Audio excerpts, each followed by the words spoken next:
Помалку уплатени пари во државниот буџет, сомнителни трошоци, нефункционален систем и недоволно квалификуван кадар. Ова се само дел од сериозните забелешки на работата на Агенцијата за управување со одземен имот, кои ги утврдиле државните ревизори. Според нив, од близу 27 милиони евра приход од продажба на конфискуван имот, во претходните 13 години во буџетот се уплатени само 19,5 милиони евра. Останатите 7,5 милиони ги нема. Анализата на остварените приходи од продажба на одземен имот и уплатените средства во буџетот на државата, реализирани од Агенцијата во периодот 2011 до 30 септември 2024 година, упатуваат дека од остварените вкупни приходи во износ од 1,650 милијарди денари, во буџетот на државата уплатени се 1,205 милијарди денари, односно уплатени се 445 милиони денари помалку.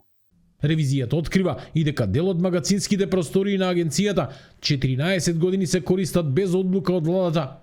Одземени предмети не се попишуваат, не се знае каде се, не се знае ни колку вредат. На крајот од 2023 година во царинските испостави се чувале 46 моторни возила, а во МВР дури 689.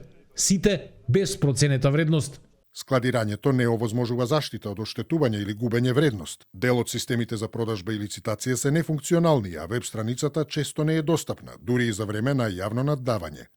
Поранешниот директор на Агенцијата Дритон Небиу, кој ја водеше институцијата од март 2023 до август 2024, тврди дека додека тој бил на функција, немало никакви неправилности и дека тој лично ја побарал ревизијата.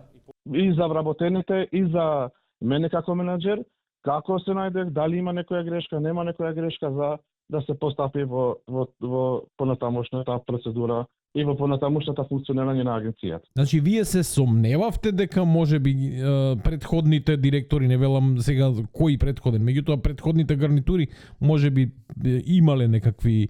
Не се работи тука дека ние се сомневавме на нешто, тука се работи дека заради тоа што ревизијата е стручна за ова работа, како ревизијата што ќе каже.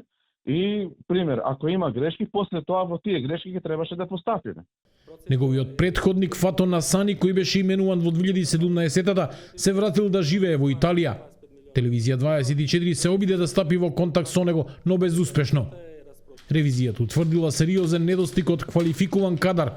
Од предвидени 47 административци, само 6 се со високо образование, а IT секторот го покрива надворешен соработник. Нема документација за исплата на плати, преку време на работа и дел од трошоците, а над 1 милион евра се потрошени без соодветна финансиска контрола. Ревизорите препорачуваат итни реформи, вработување стручен кадар и јасни правила за управување со државниот имот.